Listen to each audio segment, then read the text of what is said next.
Hey, it's Matt Templeton with the Templeton Real Estate Group at Keller Williams Realty.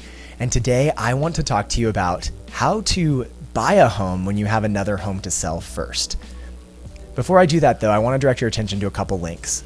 If you're ever thinking about selling and you're wondering what the average values are in your neighborhood, you can click our link to get a home value report. Or if you want to know what's on the market and what's for sale right now, you can click the link to search the entire MLS on our website. Both those links are below. Now, back to our topic. How do I buy a home if I have a home to sell first? I get this question all the time. And most of the time, what the person is saying is, I'm not sure what the transition is going to look like. Do I have 30 days to move? Do I have 60 days to move? Am I even going to be able to find a home in this hot market when I choose to buy? Maybe you've thought that same thing. I'd love to sell, but if we sell, where would we go? So here's a few quick tips and a couple recommendations for what we're seeing as options in getting your home sold and then buying on the other side. In some of the major markets, so if you live in one of the major cities in the US, there are some new buyers out there called iBuyers. They're institutional buyers that are willing to buy homes without it ever going on the market, and then giving you a timeline where you can stay there for 30, 60, 90, 100 days and search for another home. So if you're in one of the major markets, we can talk about how we help you to use like an iBuyer to buy your home and then set your timeline. But even if you're not in one of our major markets, or if you're one of our mid-sized markets, one of the cool opportunities we can do with such a hot market is, as the seller, you can kind of demand the terms you want. And one of those terms that we've been doing with a lot of our sellers is setting long lease back periods. So we get you closed in 30 or 45 days, and then we ask for a lease back of another 60 to 90 days.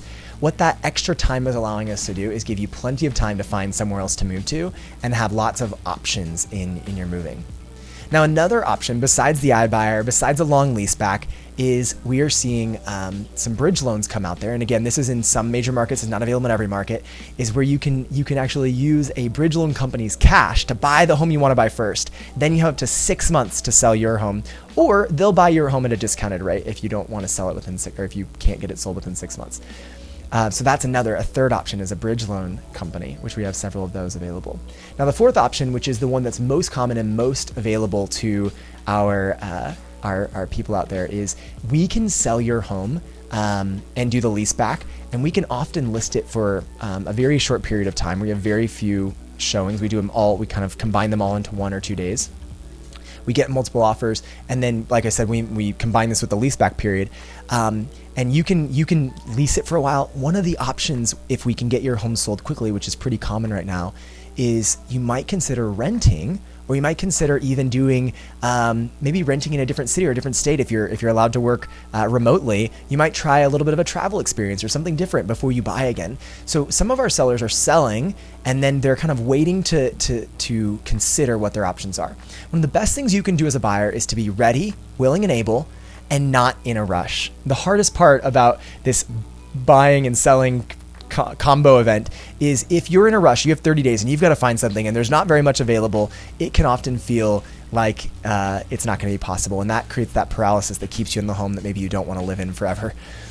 So what we're often helping people do is to figure out what are some other options. Maybe there's a lease opportunity where you could lease for 6 months or a year. Maybe you could go Airbnb for a few months. You might overpay a little bit for that short-time rent, but you get to go experience a different place or experience a different life. You could even put all of your belongings in a pod, leave it stored. They'll come pick up the pod and deliver it to your next house when you're ready. There's a bunch of different moving options that don't require you to necessarily buy immediately. Maybe you want to try a little bit of a non-traditional approach for 3 months, 6 months, a year. We recently had some friends that decided to put all their stuff in storage. They didn't sell their house, they ended up Airbnb-ing it, but they left their house and they traveled the world for a year. They ended up going to a couple different countries and a couple different states. And so maybe that's a path you want to take. No matter what it is, if you're thinking about selling and you're trying to figure out the right situation for you, especially for sellers in this current market, you have the upper hand, and we can kind of negotiate that lease back period or the timelines, the closing timelines that fit you best. So don't stress about having to, as soon as you put the house on the market, I've got to know where I'm going. We can help walk you through that. If you are thinking about selling, even if you're 6 months, a year, 2 years out, we have conversations with people and have conversations about how to do this path and what the options are for you well in advance. And we call that, we say to our team, like, we want to be the team of options. We're not the team of, you got to put your house on the market. We're the team of, I want this new outcome. I want to have something different. How do I get there? Give me my options. So if you're looking for options in selling your house, in 2 months, 3 months, 6 months, a year, 2 years, whatever that period is, reach out, send back an email, call us, or send us a note on our website, and we would love to help you. Again, I'm Matt Templeton with the Templeton Real Estate Group at Keller Williams. If you're thinking about selling in the future and you're not sure how you're going to buy or get into your next house first, call us and let's talk about your options. We appreciate you.